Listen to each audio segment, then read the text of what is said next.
අචිරවතී නදියේ දරුවන් දෙදෙනාම රැගෙන එකවර යා නොහැකි නිසා වැඩිමහල් දරුවා මෙකුඩ තියා අලුත උපන් දරුවා ගගෙන් එතර කර ගම් ඉවුර මත දැමුවා. අනෙක් දරුවා රැගෙන ඒමට නැවත ගඟට බැසගත් ඇය දිය රැලි නගමින් පහළ බසින ගඟ මැදට පැමිණියා. අලුත උපන් බේදු දරුවා දුටු අහසෙහි පියාසර කරන උකුස්සෙකු පුංචි දරුවාත් රැගෙන අහසටම පියාසර කළා.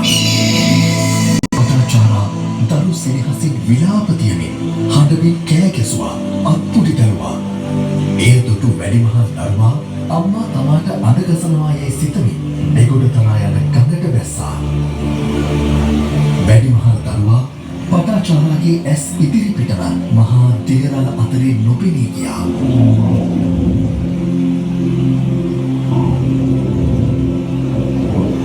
දරු දෙදෙනා ස්වාමියා අහිමිව උමතුමු පටාචාරා හඬමින් සැවැත් නුවර දෙසට දිව ගියා. ඇය නුවර වැසියන්ගෙන් මව්පියන් ගැන විමසද්දී පෙර දින රාත්‍රියේ මහා වර්ෂාවත් සමග ඇති වූ අකුරු නිසා ගසක්